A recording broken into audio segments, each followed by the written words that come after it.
everyone, and welcome to YarnGasm. I'm Kristen, and this is episode 231. If you are a returning viewer, thank you so much for coming back. And if you are a new viewer, thanks so much for checking out the podcast. This is a podcast about knitting, spinning, hand-dyeing yarn, sewing, and making all the things in Brooklyn, New York, where I'm from, and I live with my husband Dennis and our adorable cat Bella. And as always, I'm so happy that you're taking some time out of your day to chat about all those things with me. So yes, I have a show for you, as I usually do, otherwise why would I be recording, right? But no major announcements to share with you this week, but before I get into what I've been making, I'll just quickly flash on the screen where you can follow me on the interwebs. As usual, I'm most active on the Instagram. Recently I've been on Snapchat, and you can follow me on Ravelry, of course. And if you haven't joined already, please feel free to join our Ravelry group. It is full of lively chatter and banter and full of inspiration, the place to be if you want to chat about every episode, ask questions, share your whips and your FOs, and partake in all of the knit-alongs that we have on the podcast. So yeah, definitely pop in there, say hello. I love hearing from viewers and the like. So okay, without further ado, let's get into what I have been making this week, because I have a finished object to share with you guys. Okay, as for finished objects, if you follow me on Instagram or you watched last week's episode, you probably know what this is going to be, but I finished my Excuse Me shawl, and I am so happy with it. It is 100% done, ends are woven in, it is blocked, and it is a schlankety schlanket that I absolutely love. And this is a pattern by Stephen West Knits. And this is all my hand-dyed yarn, Voolenvine yarns, in a combination of my Volca base, which is a 4-ply merino nylon cashmere blend, and Blitzed, which is a superwash merino nylon and gold stellina blend. So here it is in all its glory. I absolutely love it. And yeah, this was just such a fun knit. It was addictive. I started it right before we left for Edinburgh. I knit on it on the plane. I just could not. I brought like 4 different projects with me. This is the only project I really worked on. It's crazy. But yeah, I'm trying to think what else I want to say about it. It's brioche stitch, which is a real, I've grown to really enjoy knitting brioche, you say potato, I say potato, I really don't know, brioche. Anyway, I call it brioche, so whatever. But anyway, it is just so cozy and so warm, and Dennis and I had barbecued for the first time this year because it was so nice out. It did get a little chilly, so I just popped this on and it kept me cozy. And yeah, it's, again, the colorways are totally, granted I dyed them, but the combination, it's very much out of my comfort zone. If you follow me, I am a huge fan of wearing black, and I love mauve.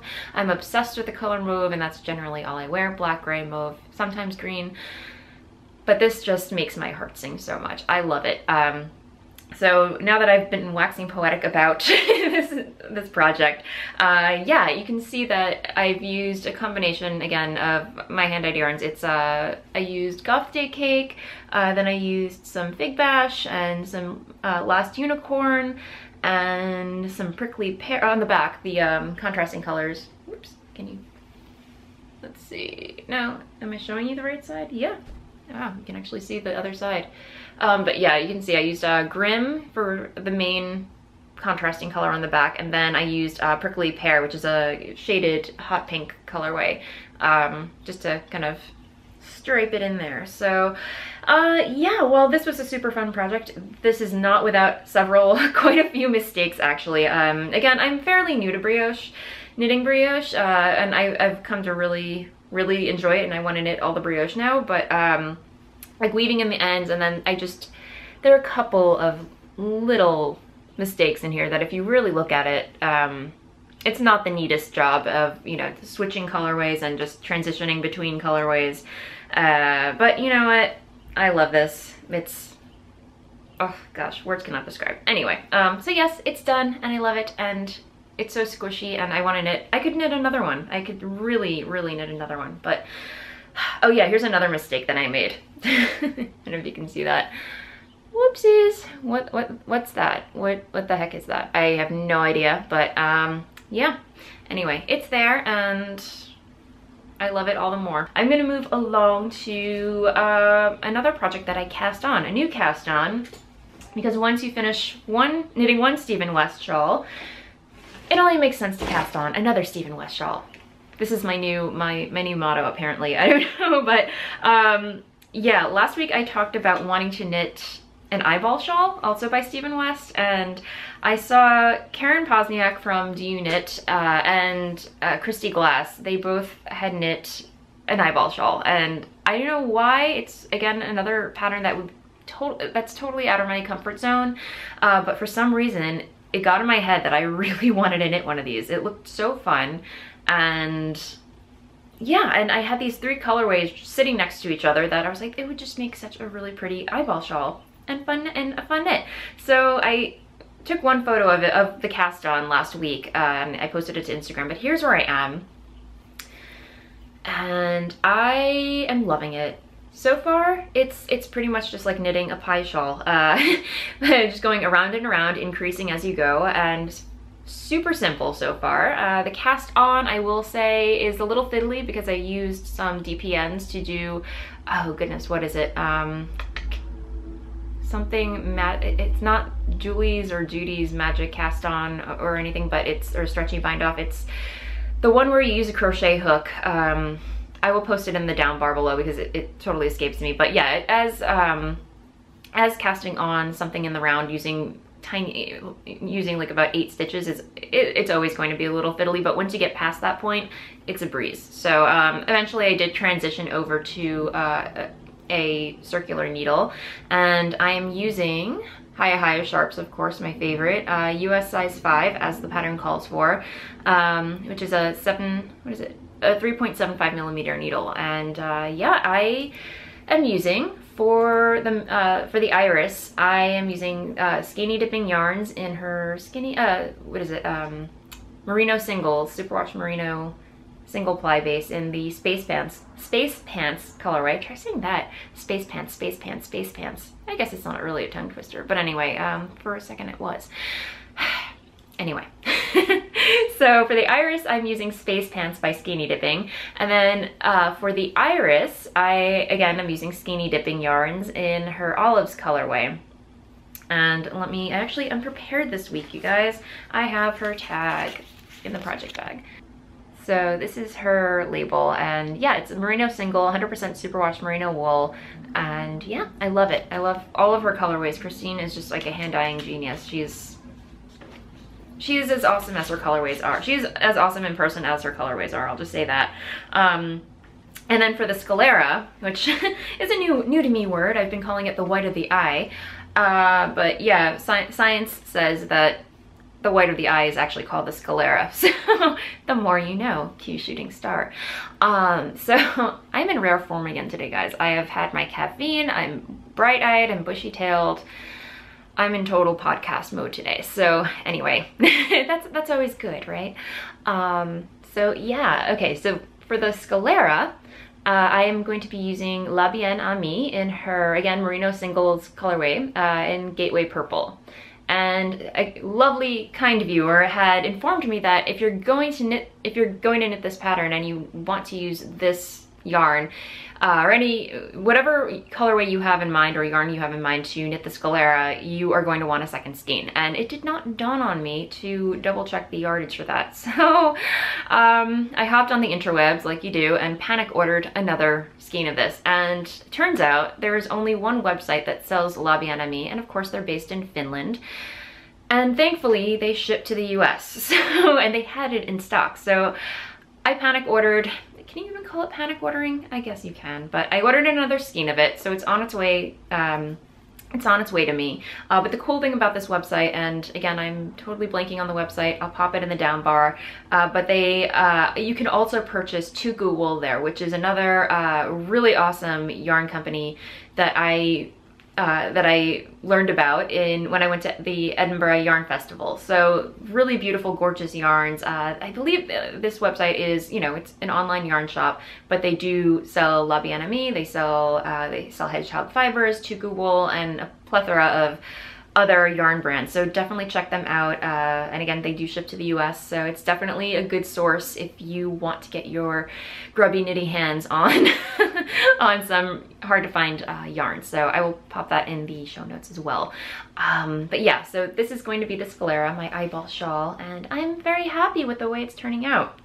And the other cool thing, it's kind of turning out to be like a witchy themed kind of knit, because I love the stitch markers and progress keepers that I chose for this. So this progress keeper right here was from Lara of the Fawn Knits podcast, and she kindly sent this to me in a swap package, and I love it. It's just so pretty and crystally. But then I also have this stitch marker that I received from, I'm so sorry, I'm so blanking on your name, but I know who you are. But when I had gone to Edinburgh, when I had visited Edinburgh, I had gone to a Kaylee that I talked about. I will try and post a link to the Edinburgh Yarn Festival video that I did, but Grace of Babel's Traveling Knits podcast, I can never remember, but anyway, Grace, who's the lovely host of that podcast, organized a Kaylee, which is a party, and in short terminology, or short definition of it, and I had met this lovely person there, and she had gifted me a whole set of stitch markers, and she knew that I was, you know, I dabble in the tarot, not seriously, but I do collect tarot cards and have a lot of fun collecting them. But if I'm having a hard time making a decision about something, I will just pull out the tarot cards and consult them, and it kind of puts things into perspective, if that makes any sense. Anyway, it's fun, you know, it's fun to dabble in. But anyway, long story short, she gifted me a whole set of stitch markers, and one of them had a tarot card on it. I love it. Anyway, I don't know if you can see it, but it is so cute. So yeah, this is my little supernatural witchy kind of eyeball shawl that I'm knitting up. And again, I'm using, did I mention? Yeah. Yes, I did mention what needles I'm using. But anyway, having a lot of fun with this shawl. I cannot wait to get to the sclera, word of the day. And it's living in this awesome project bag from a lovely podcast viewer. So thank you so much again. I love this project bag. And I'm blanking on a lot of things this week, guys. On the maker of this bag, but it's super big, and again, I will post a link to it in the show notes where you can find it. But love it. I didn't realize it kind of goes around your shoulder like that. And the next project that I have on the needles is the Snow Melt shawl by the lovely and amazing Helen Stewart of Curious Handmade Designs. And yeah, I made no progress on it since I last showed it to you, but I did try to work on it, and of course I got to the lace portion, and it was honestly a stupid mistake. I sat down to finally relax that day to take a break, watch some Once Upon a Time, and of course I messed up on the lace. And it's stupid easy lace, like it just super intuitive, and I messed up and I didn't realize it until I got to the second row of lace. So I had to rip back, and to make my life a little easier, because I didn't have a lifeline in it, I gently frogged it down to where I made the mistake, and then instead of using the size knitting needle that I had been using, I used a slightly thinner one than the pattern called for, just to make picking up those stitches a little easier without worrying about dropping. I find that the needle will just go in those stitches a lot easier if the needle is smaller. And then now that all the stitches are on this needle, I can just pick up from where I left off using the actual needle, the called for needle size. So yes, and again, this is the Snow Melt shawl by Helen Stewart. It was a mystery knit along, but the mystery cal has since ended, and Helen has consolidated all the clues and put them into one pattern, so it's available to download, and you know, you can see everyone else's shawls as well. I am still on clue 3, but I believe halfway done with it. So I just have to get through this last bit of lace, and then I can move on to clue 4. And yes, the yarn is my hand-dyed yarn in the Nouveau base, which is again a single ply superwash merino wool, which, you know, just again, yeah, single ply.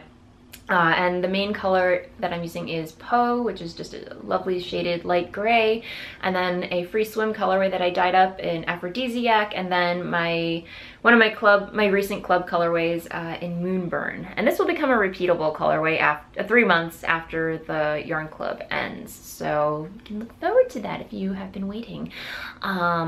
So yeah, this is where I am with it. I love it. It's awesome.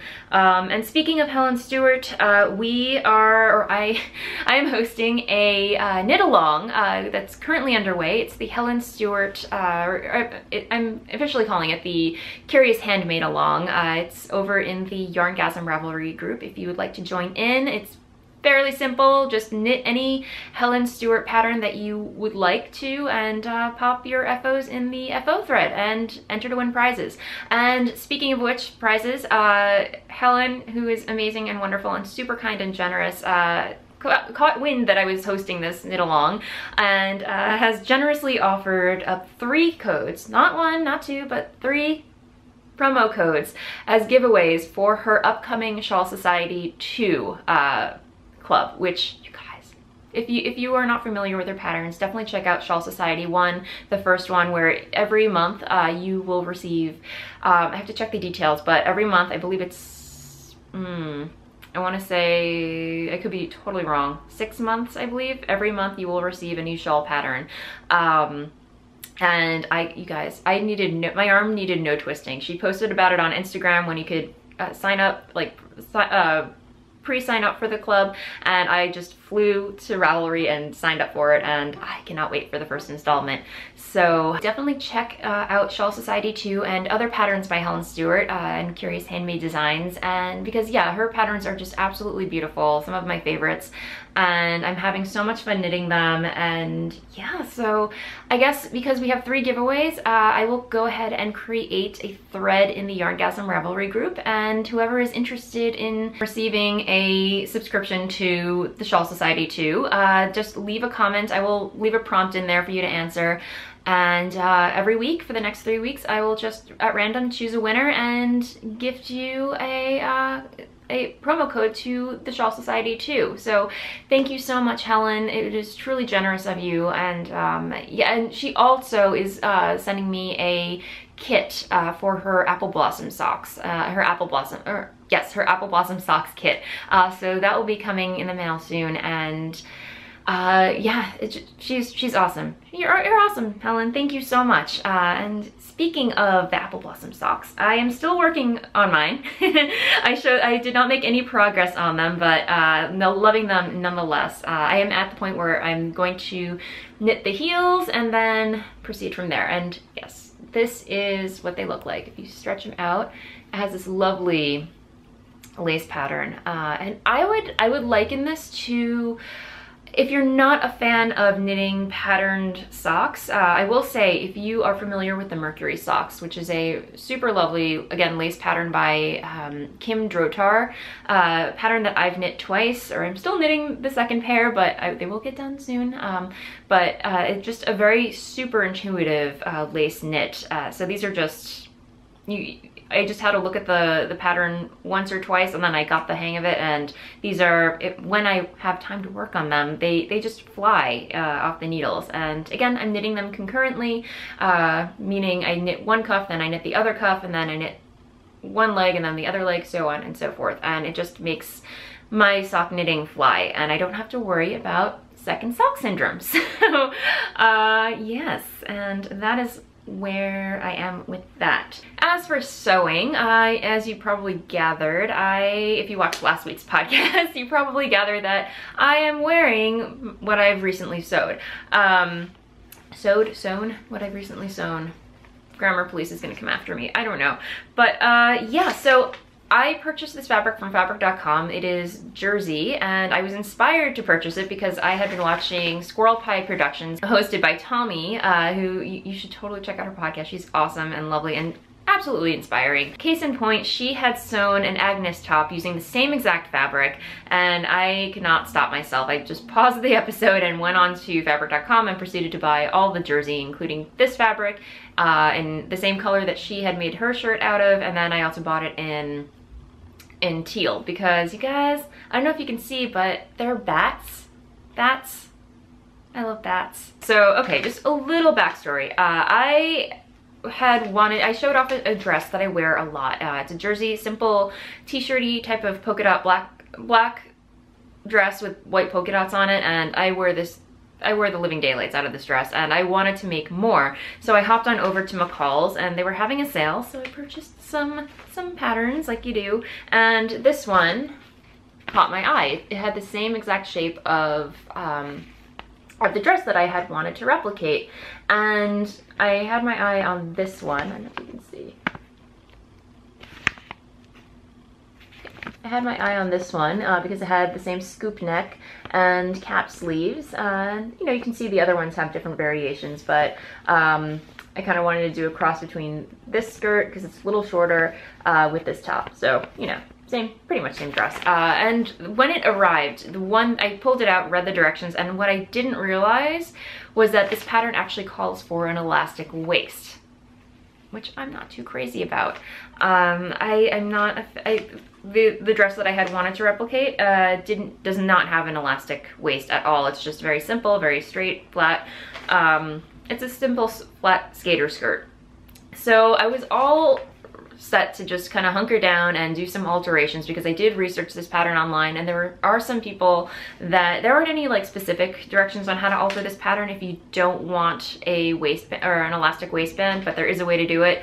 So I was about to do some mathing that I really wasn't too excited to do, but then luckily I hopped on my computer and checked some emails or whatever, and a lovely viewer, I'm totally blanking on your name again, I'm blanking, sent me in the direction of this one pattern online. It's an indie, I believe it's an indie sewing pattern site, but it's called the Lady Skater Dress by Kitschy Koo, and again I will link to this in the show notes. But as soon as I saw the pattern, I was like, that's exactly what I'm looking for. It had the same shape and everything of the dress that I wanted to replicate, and here she is. So I did not even hesitate. I just added to cart, checked out, printed out the pattern, taped it all together and cut it out, and then just made the dress. It was like what I did on Saturday. It was awesome. So very happy with the way this turned out. Scarily enough, I've been living in this dress. I think after today, I need to put it through the wash, but it's done and I love it. And I will just stand up so you can see. Awkward, but anyway, yeah, it fits like a glove. No crazy shaping. Here it's just a little, you know, nothing crazy, but I can live with it. It's fine. Really simple, easy construction, and I love it. I really, really love it. The only gripe that I have about it is the hemline. Not the pattern's fault, it's all on me. I just have to get better at hemming jersey. It's still a new to me fabric. I'm very used to sewing with quilting cotton, but so I don't know if you can see this, but it's definitely not the best craftsmanship on the bottom of here. So I definitely had to redo it a couple times, but I did get a double needle. I don't know if you can see that, but it's basically like a double needle that you can, instead of having a single needle, it's like a double needle that you put into your sewing machine and have two strands of thread, and it just simultaneously creates parallel stitch lines. So you get that nice jersey effect. And yeah, so anyway, the other thing, instead of staring at my boobs, the other thing that I have to get better at is using my serger with jersey fabric, because there's a thing called differential feed, and depending on the way that you set up your serger, like the serger is great, amazing for just cleaning up for sewing with jersey, basically. You can pretty much just omit the sewing machine altogether and just stitch jersey with a serger, but you have to keep in mind differential feed, which is still a new concept to me. I'm still getting the swing of it, but if you're not familiar with a serger, like a sewing machine, it has feed dogs, and it has like two sets, so you want to kind of keep in mind where it's like one is going fast, like the front one could be going faster than the rear one, and you can switch it so the rear one is going faster than the front one, and if I'm making any sense, but you can adjust the rates at which those feeds are going. So yeah, differential feed, you know, it's a kind of, I'm probably not going to be the best person to explain this, so I will post a link in the show notes to the YouTube video that explained to me the best, that explained it in layman's terms to me. So I found it very helpful, but depending on what setting you have it, the serger will either stretch the jersey so you get kind of like a ruffled effect, or kind of scrunch it up or gather the fabric. So you can do different things. But anyway, I just wanted to get like a clean, straight serge. Is that, yeah, clean, straight serge across the edge of the fabric. So anyway, learning curve for me. The more you know type of thing. So yeah, future jersey sewing, I will keep differential feet in mind. But yes. What else did I want to say about this? So yeah, that is all I have to say about this dress. I love it. Highly recommend the pattern. It's a no-brainer to put together. I think if I do this pattern again, I think it would take me no more than maybe 3 hours max to put together.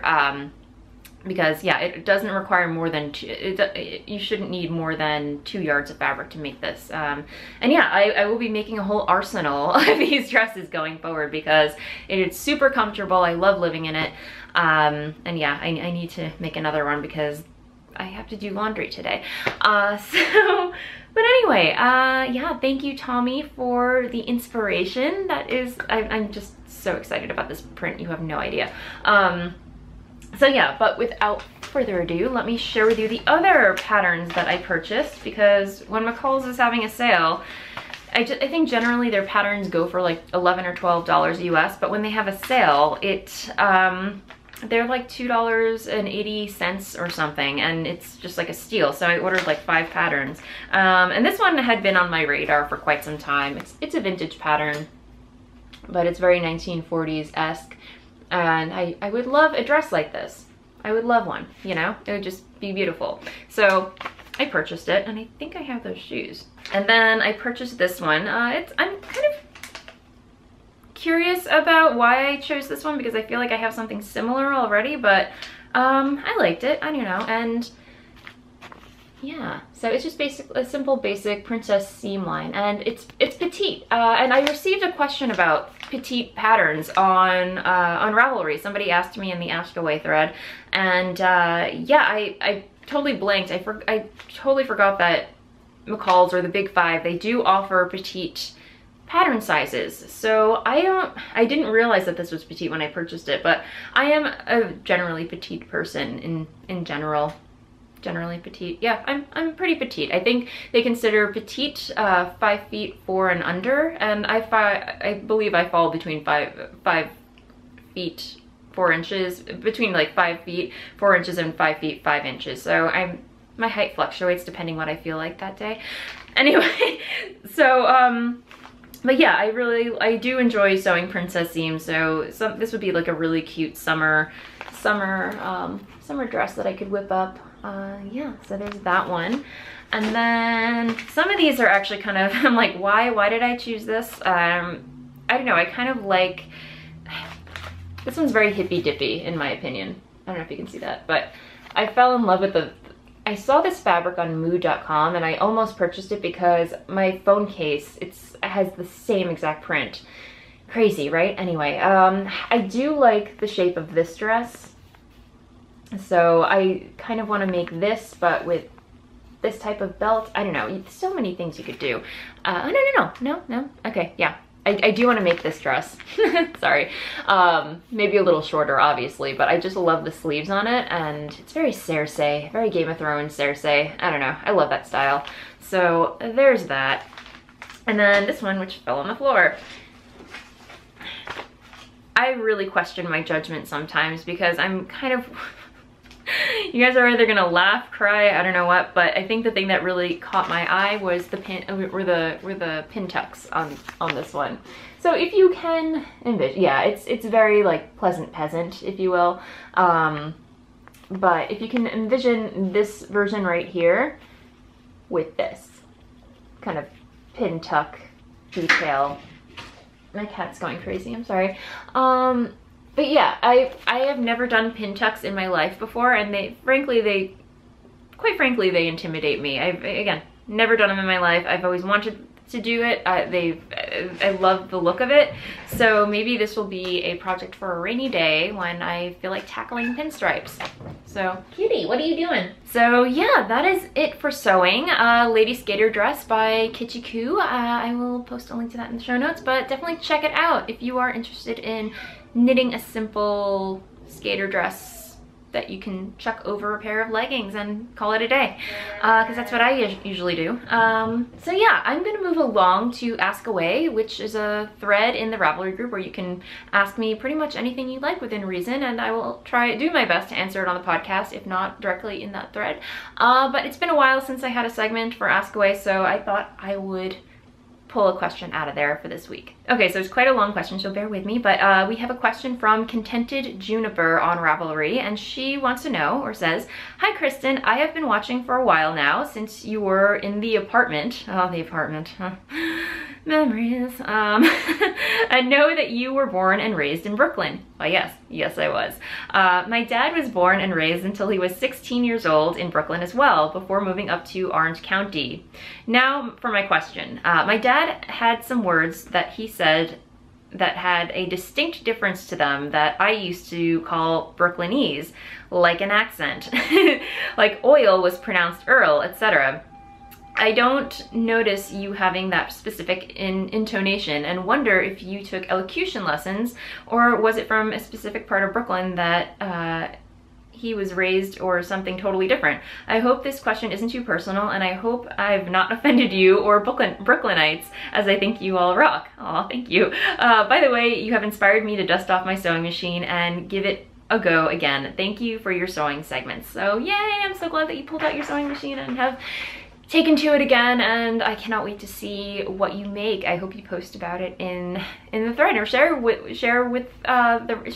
you make in the Ravelry group. I would really love to see it. I actually get this asked quite often, and I'm honestly, you have not offended me at all, because I even question myself why I don't sound like a Brooklynese. And yeah, I will say what she means by Brooklynese is, I will say, a lot of people in my family, they talk like this, like they're from Brooklyn. How you doing? What's going on? It's been so long since we talked. Case in point. But yes, a lot of people in my family do talk like that. Except for my mother. My mom does not talk like that, but her sister and her brother do. My grandmother is from Germany. She has like a Brooklynese / German accent. So yes, you can imagine what that sounds like. And my grandfather, who is no longer with us, unfortunately, he talked like this also. Hi, Kristen, how you doing? And he's Irish and has lived in Brooklyn for quite some time. Had lived in Brooklyn for quite some time. And yeah, I don't have an explanation for that. My mother, I should probably ask her. I think she just made a decision. She did not want to have that kind of accent. And obviously I grew up, you know, my mother raised me, and I just don't have the Brooklynese accent. Although I do enjoy switching to it occasionally, just for, you know, and giggles, but you know, and I know I was talking with Ellie from Skein-Deer, a really awesome podcast you should check out, and she was, you know, she challenged me to do a whole entire like April Fool's podcast in the Brooklynese accent. Hi, I'm Kristen. Welcome to YarnGasm. It's so lovely to see you this week. I've got lots of knitting to talk about. So anyway, yeah, I should really ask my mom, like, if she took elocution lessons. I don't believe she did, but she might have just trained herself not to have that accent. But yeah, I hope that answers your question. People actually don't believe I'm from Brooklyn, but yeah, I grew up, if you are familiar with the area, I did grow up near Marine Park, which is kind of near King's Plaza, and yeah, just near Sheepshead Bay. My aunt is from Sheepshead Bay, or not from there, but she's, you know, she came from Germany and moved there with her husband, and they definitely talk like, they definitely have that accent. My cousins do, and yeah. So anyway, that is that. And I hope that answers your question. But yeah, I will say I do have fun dipping into the accent here and there. I do love accents, or whatever you want to call it. But anyway, yeah. So that is it for Ask Away. Again, if you have any questions, just leave them over in the Ask Away thread, and I will be happy to answer them there. But moving along, I have a shop update that is happening tomorrow, as it usually does on Fridays at 7 p.m. Eastern Standard Time, and that is April 14th. So let me go get my yarns that I have been dyeing this week and share with you what's going to be in store. So before I get into what will be in the shop this week, I just want to give a quick shout out and thank you to those of you who have recently subscribed to the Voolenvine Yarns newsletter, which is a newsletter that I just started publishing every week, just keeping people in the loop, customers in the loop about what's going in the shop, news, updates, events, and the like. So yeah, I hope people find that helpful. If you have any questions or comments or suggestions for the newsletter, let me know. I would love to hear your thoughts on what you think of it. Do you find it helpful? Because yeah, I want to make, because I did receive a request, do you have a newsletter that's going out? So I'm, playing around with a couple of ideas. Let me know what you think of it if you've already subscribed. If you haven't, you can do so by hopping over to voolenvineyarns.com and then scrolling all the way down to the bottom and just entering your email, and that will automatically subscribe you to the newsletter. So yeah, let me know what you think, and thank you again. So yes, okay.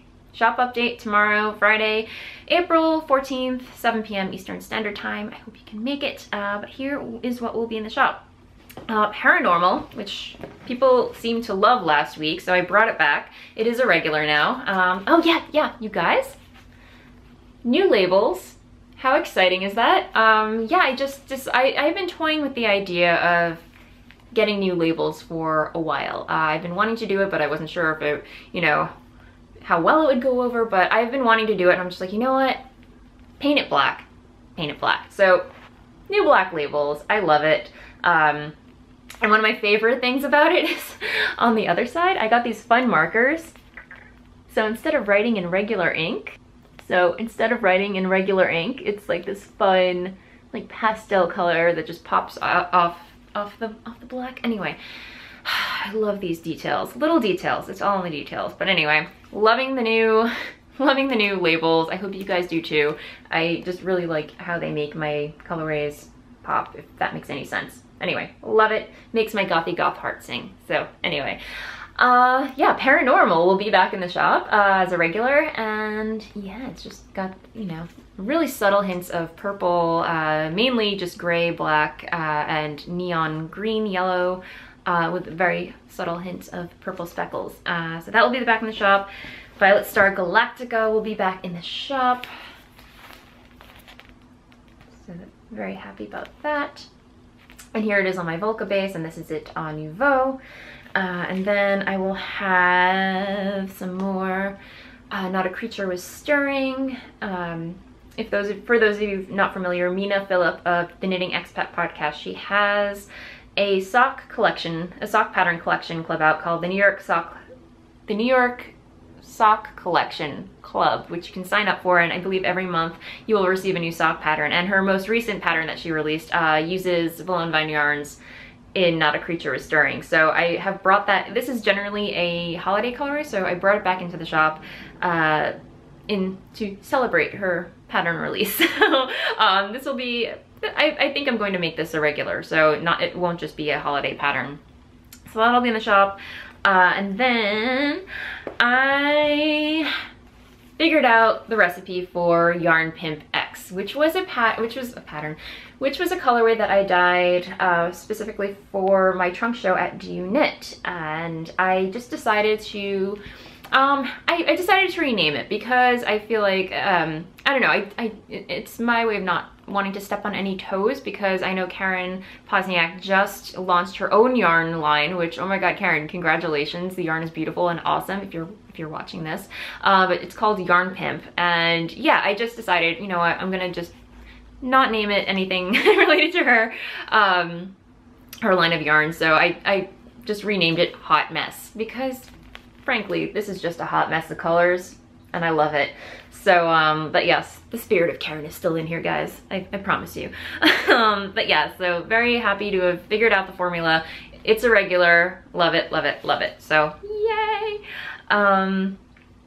Yes, I'm trying to figure out what else will be in the shop. Let's see. Oh yes, we will have Grimm. Grimm is back in the shop. And here it is on I have one skein of it left on Smitten DK, and then the rest will, primarily I will have Blitzed, I will have Nouveau and Volca and Footsie, and yeah, I just happen to have one straggler on Smitten DK, but then here it is on Blitzed.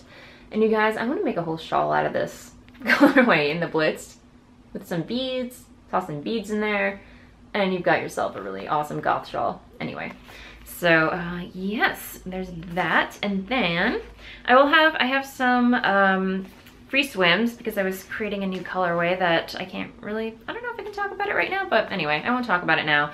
But yeah, I was just coming up with some different formulas, and lo and behold, this colorway was born. I call this one Grasshopper. It just has really subtle flecks of pink and kind of like yellow gold colors and browns and pink. Anyway, it's fun. It's fun. Free swim, non-repeatable.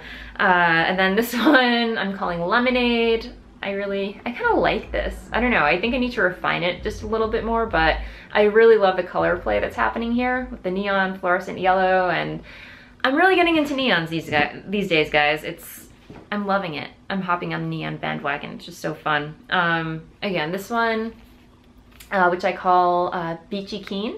So there will only be 2 skeins of this, but I love it. It's very subtle, very, I don't know, it just kind of reminds me of a mermaid and a beach and sand and sunshine and, oh, so pretty. Anyway, didn't write the formula down for this one, but it will be in the shop. Free swim. So yeah, and then today I will be dyeing some more yarn. I will have some Outlander for you guys, and we'll see what else I have time for. So yes, the other thing that I wanted to, well, again, I hope you can make it. So anyway, moving along to Blather, which is a segment where I chat about what's been going on in my life. If you feel like sticking around, I'll just start going on about that stuff. As far as what's been going on in my life, it's been pretty chill, as far as, you know, aside from work and whatnot. But last weekend, Dennis had his exam finally, so we'll see how he did on that. But he's still in study mode because that's just one of several exams that he has to take. But on Saturday, he took his exam, and then I hung out with some knitting friends. We had a really lovely day, just hung out, knit, and it was just really wonderful. And yeah, so that was Saturday.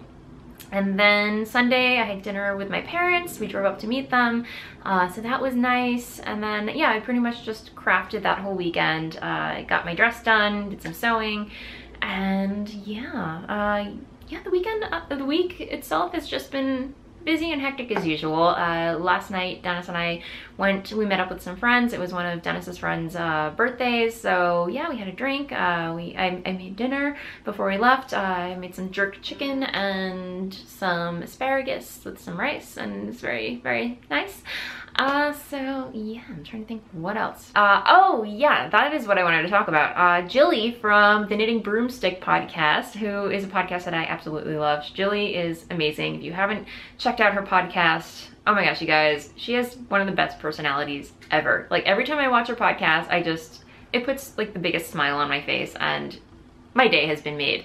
So check out Jilly, especially if you're into Harry Potter, and you know, she's just an Outlander too. She's a huge fan of those franchises, so she chats a lot about that and her knitting that has been inspired by that. And you know, granted, I am not a Harry Potter fan, but I just appreciate her enthusiasm and she's so full of inspiration. Case in point, she has recently started a commonplace journal, which if you're not familiar, I can't really describe it other than it's, you know, if you're into journaling but you don't really have the time to journal, it's kind of like me. I try to journal, but it's either I have not too much to say, or there are days where I just have too much to say, and it's not something that's easily consistent in my life. Commonplace Journal is just a book where you jot down ideas, random thoughts, quotes, recipes, just little tidbits from your daily life. And it seems like something that is totally attainable, because I would love to keep a journal. I used to journal every time when I was a teenager, and this just seems so awesome and like such a great idea. So I got a journal. So as I mentioned, I had gone to Home Goods last weekend, or was it a weekend? Two weekends ago or whatever, and I saw this. It has little flamingos on it. So I saw this and I thought, you know, this would be an awesome commonplace journal. And yeah, Jilly had actually I talked to Jilly and I was like, you know, it seems like a great idea. And she sent me a link that had a really cool, you know, like list of how to keep one. So this is gonna be my commonplace notebook where I just jot down just whatever comes to mind, whatever I'm inspired by throughout the day. So, you know, be it quotes, be it recipes, be it ideas, goals. Every day I'm just gonna write a whole list of goals that I wanna do, be it that day or during the week. So really awesome idea. I'm gonna see, I will keep you posted on how that goes. So yay! And I will, of course, post a link to where you can find that page on how to keep one yourself if you're interested. So thank you, Julie, for that really awesome, wonderful idea. And I believe she got that idea from reading the All Souls trilogy, which is a discovery of witches, and that whole series that I just finished reading, which I wasn't too big of a fan of, but I do remember the main character in that book kept a commonplace notebook, and I was like, why didn't I think of that? So anyway, awesome idea. Can't wait to get it started. I did start it a little bit, but can't wait to see where it goes. So yeah, that is pretty much it for the show. Thank you so much for tuning in. As always, I love hearing from viewers. If you would like to get in touch, email is the best way. And if you like this podcast, click like and subscribe to be updated whenever I pop up a new, whenever I publish a new video, which is generally every Thursday. It's a weekly podcast, so in case, I don't, you know, if you're familiar with the podcast, you're probably familiar with me publishing every Thursday, but if you're new, just know that you can subscribe, and I generally publish a new video every Thursday. So yeah, that said, happy knitting, and I will see you next time. Bye.